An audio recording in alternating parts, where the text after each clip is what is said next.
Hola, bueno, ya que quedó menos de un minuto, estaba pensando un par de informaciones. Esta es la última charla del bloque antes del break.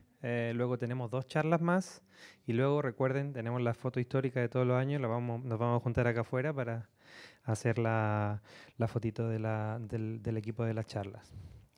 Así que eso. Mañana también recuerden importante, tenemos el meet and greet de las comunidades de hispanoparlantes en el booth de la PSF a las 3 de la tarde creo y vamos a sortear las camisetas y los mates y cosas por el estilo. ¿Polerón también? Polerón también tiene. Bueno, y yo pienso que ya estamos ya a la hora, así que le vamos a dar la bienvenida a la nueva ponente y último ponente de este bloque, María José Molina Contreras, con su charla Descifrando emociones desde arte a memes, un sistema multimodal de imágenes y texto. Un aplauso para María José.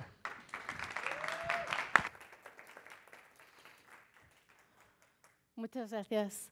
Pues a mí me gustaría empezar esta charla explicando un poquito de cómo la vamos a enfocar. Y para ello me gustaría empezar con una pregunta. Y voy a daros un poquito de contexto por qué la pregunta, antes de lanzar la pregunta.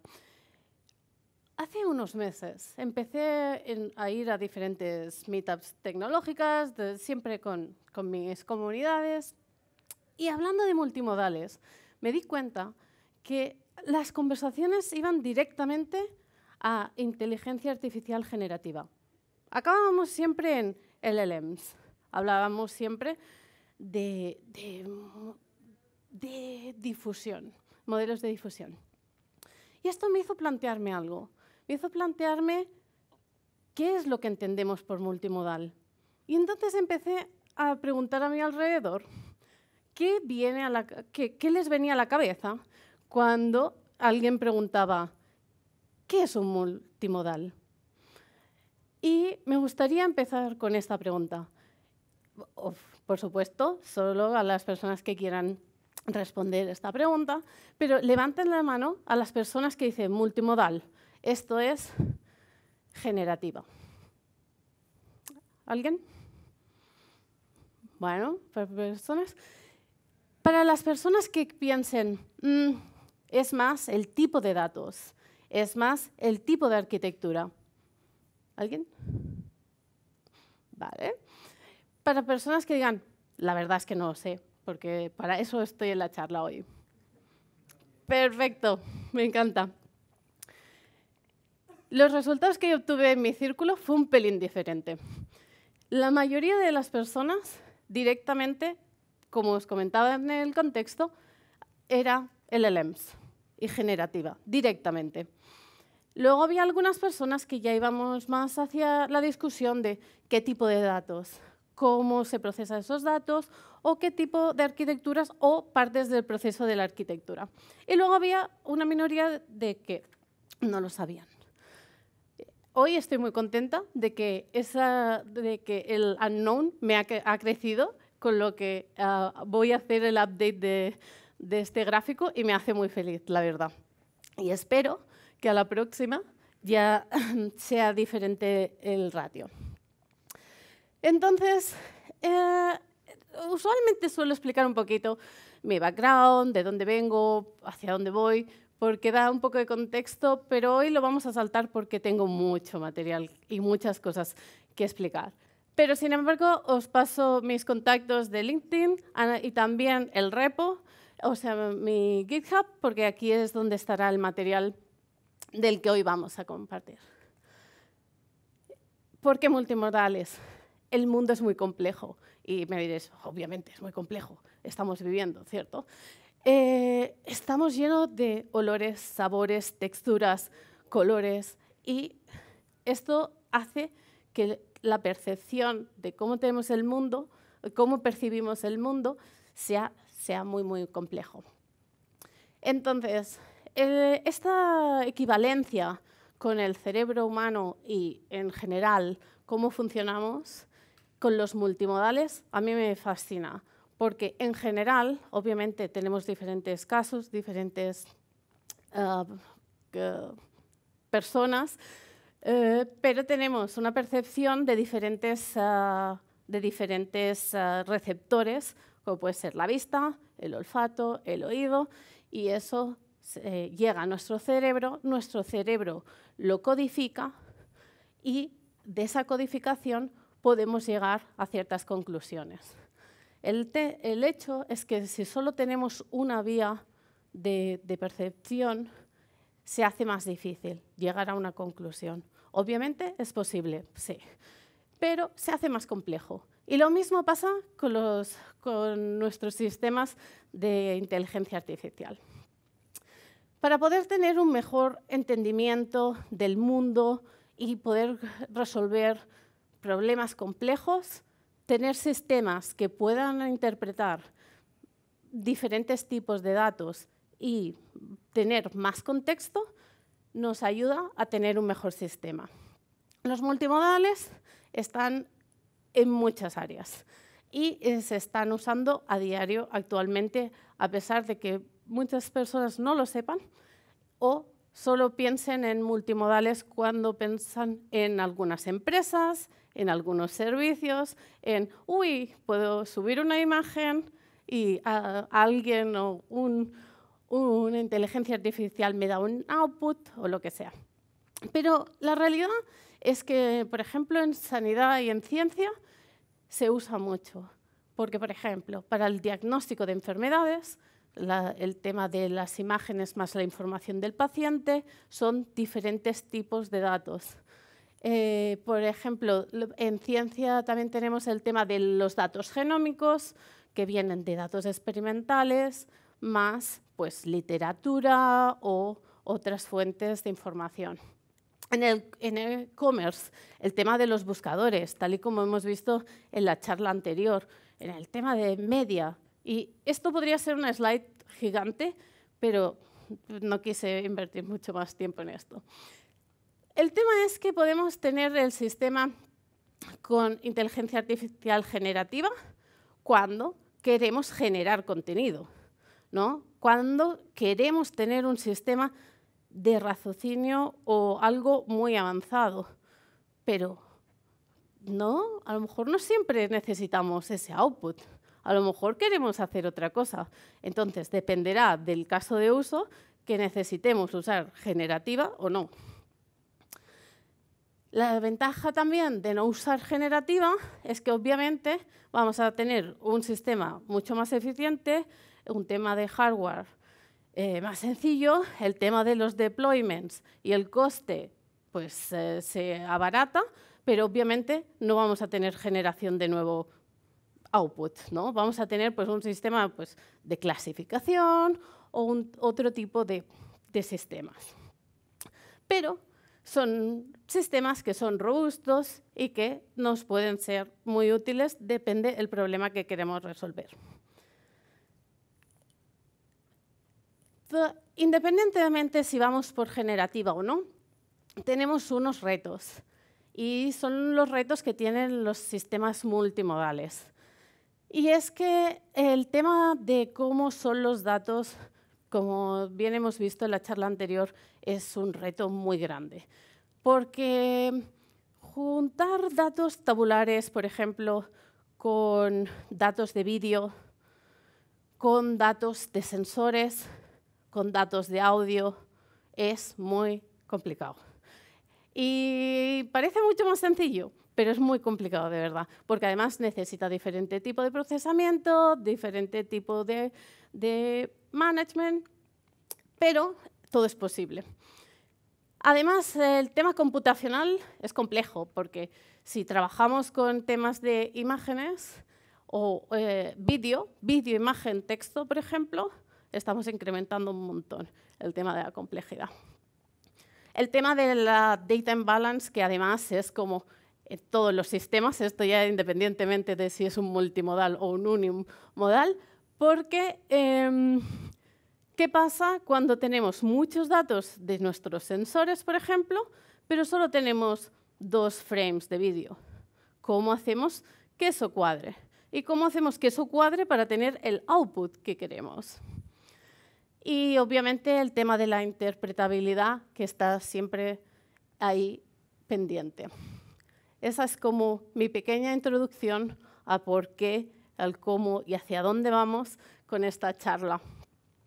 Y ahora vamos a empezar un poquito a focalizarnos a el proyectito que implementé para jugar un poquito con el tema de las multimodales, con el tema de detectar emociones.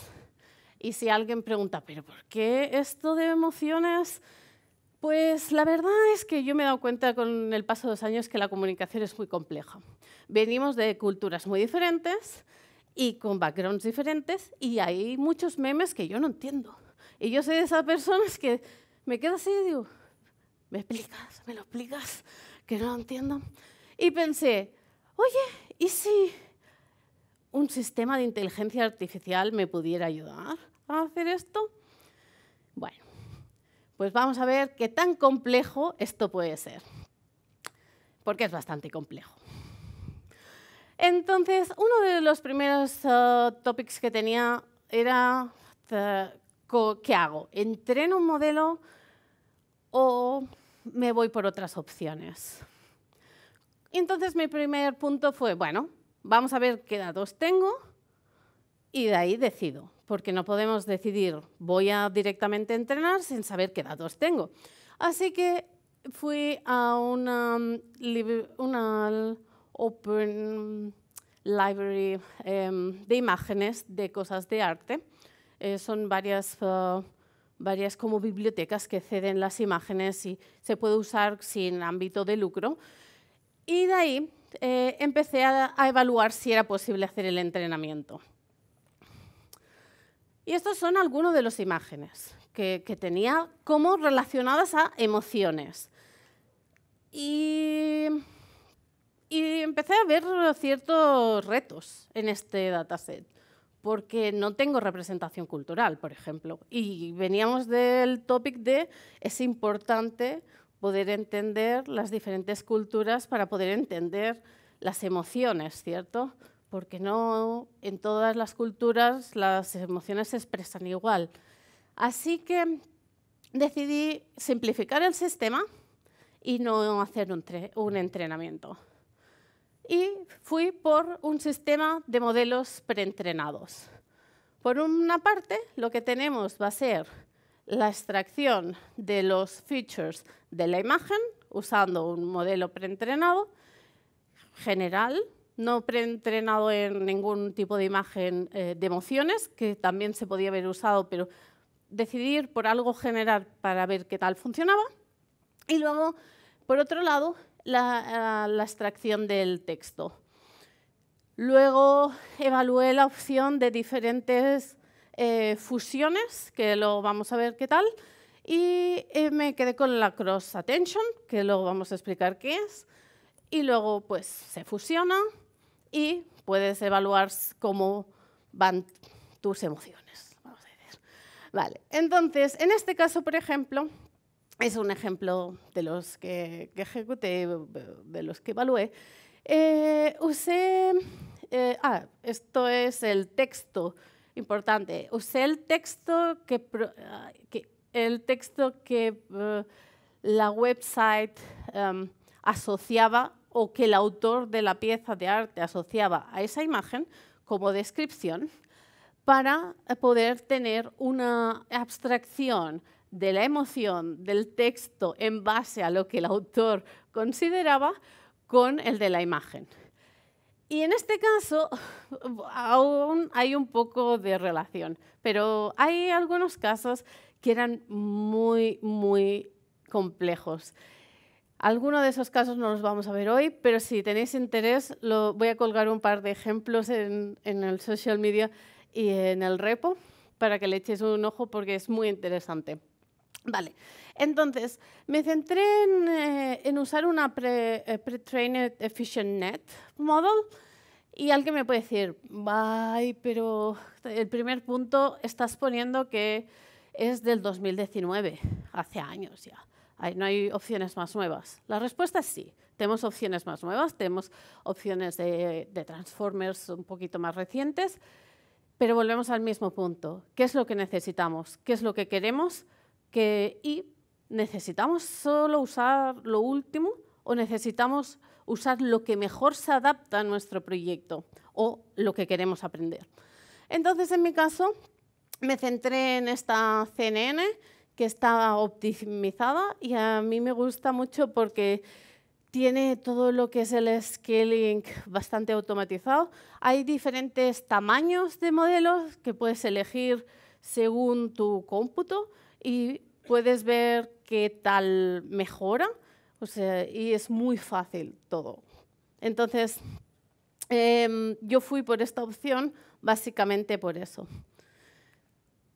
Entonces, al código, ¿cómo lo implemento esto? Pues es súper fácil, porque básicamente usamos una library que se llama EfficientNet de PyTorch y importamos EfficientNet y básicamente inicializamos el modelo. En fin, o sea, esto está dentro de un método y lo he hecho un poco complicado, pero en realidad es una línea de código la que necesitamos. Todo depende de cómo queremos formatear un poco el proyecto, pero la línea importante es from pretrain. Y aquí añadimos el modelo y listo. Vale, de ahí empezamos a extraer los features. Como podemos ver, hay una parte tapada del código porque la parte tapada es para el texto. Y de momento vamos a focalizar en las imágenes.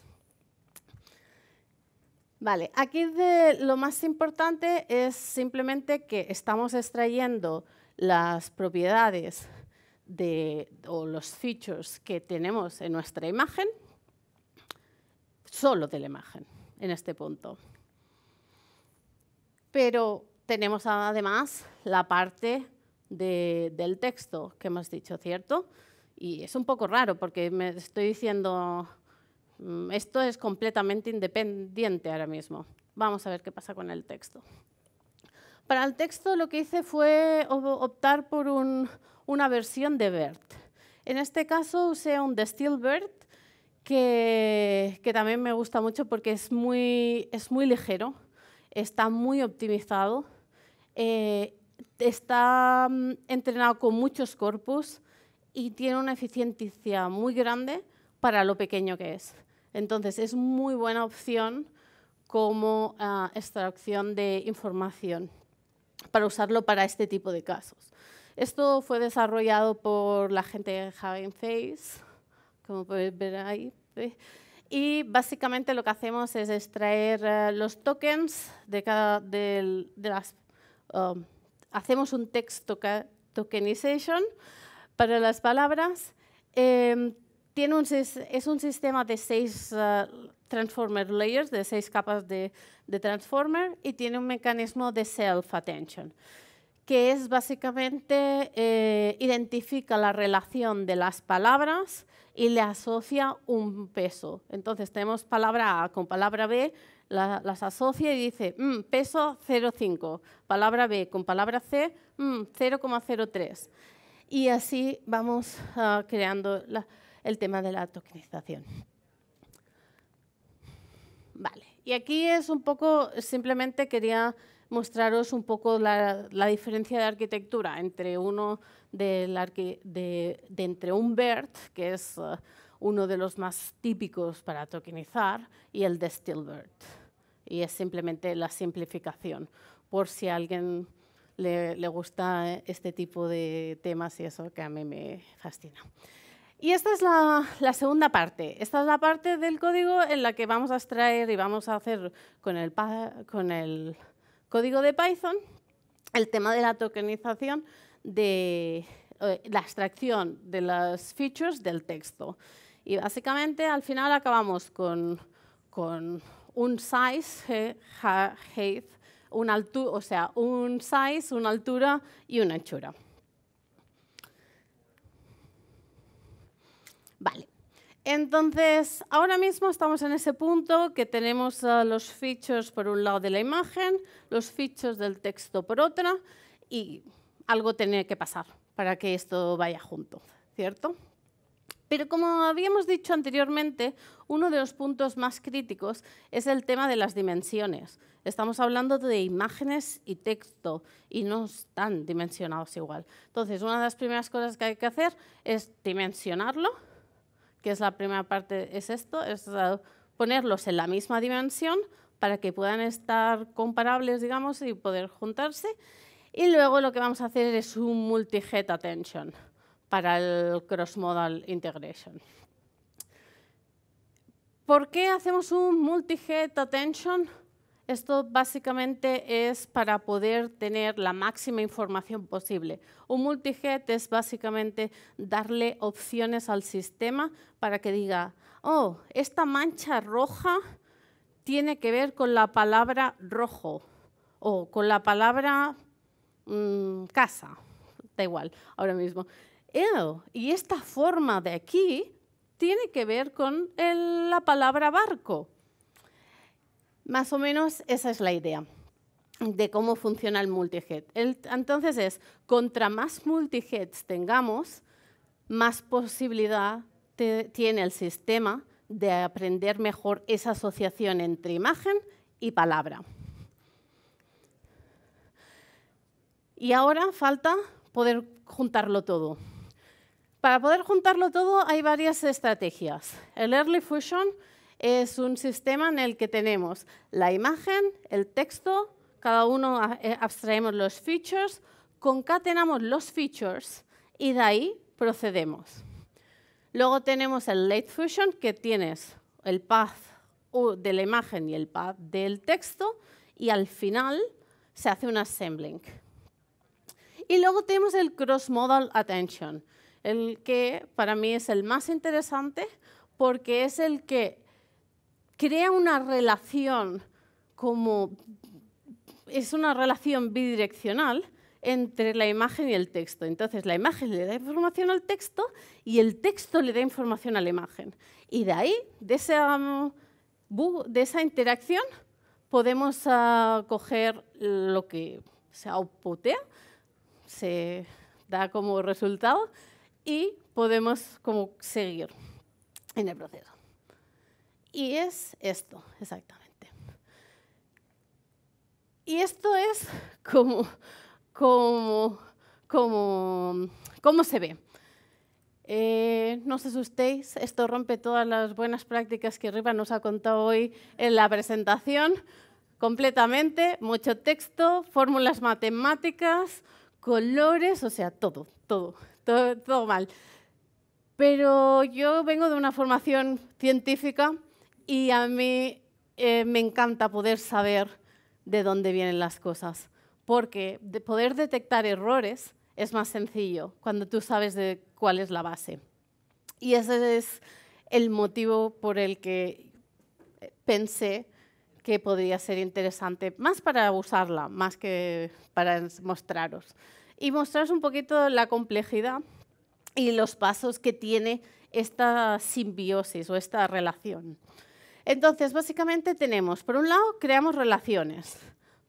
Por otro lado, nos focalizamos en la atención y esto, pues, cómo funciona, ¿no? Con el softmax, que básicamente normalizas los scores.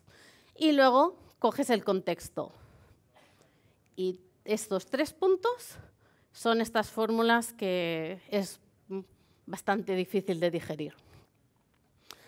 Y aquí empezamos a ver un poco el resultado.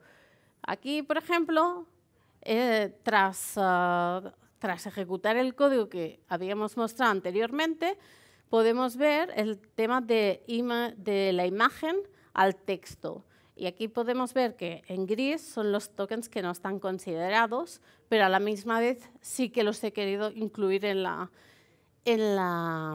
el gráfico, pero no se consideran a la hora de procesar la emoción, digamos. En el eje de la X tenemos los tokens, inicio, separación y lo que decía, los que no se consideran, y los colores básicamente es el peso que tienen. Entonces, contra más va de menos a... va de menos a más, de abajo a arriba. Vale, entonces, ¿cómo llegamos al código o cómo se implementa esto? Pues básicamente no es tan complejo, es más complejo la parte matemática y el background que en realidad la escritura del código de Python. Con una simple función tienes toda esa cross-validation. Vale, entonces una vez tenemos todo esto, queda ponerlo todo junto y de ponerlo todo junto podemos acabar con un output de decir, pues mira, feliz, infeliz, lo que sea. Y aquí, con ese output, lo que podía hacer es hacer un sistema de cosine similarity, que es básicamente considerar de las diferentes emociones que yo le pasé al sistema. Esto fue un poco rule-based, es básicamente escribí una lista de emociones y con ese output de los tokens fue capaz de decir, vale, pues en base de lo que tú me das y lo que yo creo, estas son las 3 emociones más prioritarias, que es básicamente nostalgia, felicidad y contemplación. Ni tan mal, o sea, podía ser peor. Hemos visto cosas peores en la vida. Entonces, pero me quedó una espinita de decir, oye, ¿y si integro un LLM? Ya que todo el mundo quiere tener generativa y puedo usarlo post-system, o sea, una vez ya tenemos el sistema implementado, que me ayude a decir, pues mira la descripción, o mejora esto, o lo que sea. En este caso lo que hice simplemente fue para hacer una descripción. Sencillo, dije que me describa algo, no vamos a ir a más. Y otra vez pensando en el caso de uso de que cualquier persona lo pudiera usar de manera libre y sencilla y se pudiera implementar un sistema de chat, que no implementé, ya os lo digo. Spoiler, no tenemos un chat aquí ahora mismo, si no, nos estamos aquí 2 horas más. Pero esa era un poco la idea. Básicamente es eso, es tener un modelo local, o sea, un modelo también preentrenado de lenguaje y poder usarlo para sacarle ventaja. Esto es simplemente un ejemplo de qué tipo de código necesitaríamos escribir y es súper sencillo. Le escribí un prompt súper básico, básicamente en base a las cosas que hacía, porque ese LLM, ese modelo de lenguaje, me deseaba buena suerte. Cada vez que hacía yo le decía, quiero mi descripción de la emoción y me acababa con buena suerte. Y pensaba, pues, vale, gracias. Pero entonces decidí añadirle al prompt, no me desees buena suerte. Pero es una de las cosas que tienen la generativa, ¿cierto? Que hay cositas que, bueno, que hay que trabajarlas y hay que añadirlas en los prompts. Entonces, otra de las cosas que hacía siempre era añadirme información de otros artistas, de arte en general, y fue un poco challenging porque yo solo quería una descripción en base a mi información. Entonces, esta es la segunda parte, digamos, del código, que también la voy a tener disponible en caso de que alguien la quiera usar. Y es básicamente, después del prompt, es un poquito jugar con que la temperatura sea baja, con el tema del sampling, que en realidad podemos ponerle false para que alucine un poquito menos, y jugar un poquito con esto. Vale, entonces, en este caso, lo que hice fue pasar a un meme. Obviamente hice 1000 pruebas, que también van a estar disponibles. Pero el tema de los memes es complicado, porque en este, por ejemplo, tenemos esta mujer que dice, ¿estás llorando? Y le dice la otra chica, no, tengo una reacción alérgica. Y le dice, ¿a qué? A la vida. Pero claro, un LLM, ¿cómo puede saber que no podemos tener alergia a la vida? Claro, o sea, como un modelo, por muy bueno que sea, puede saber que no existe alergia a la vida, porque es una abstracción, es algo que es muy difícil que un modelo pueda detectar. Entonces, fue muy interesante hacerlo y básicamente lo que acabó detectando era disgusto. Dije, bueno, es como es bastante subjetivo, la muchacha no se ve muy feliz, la verdad, con lo que disgusto lo consideré bien. Pero y lo que realmente aquí es bueno es que el sadness o la nostalgia están bajos. Y entonces dirás, ¿por qué? Pues porque tiene una reacción alérgica a la vida, pero la vida no puedes tener una reacción alérgica, pero entonces tú estás triste, pero no estás triste. Bueno, no sé. Es muy filosófico.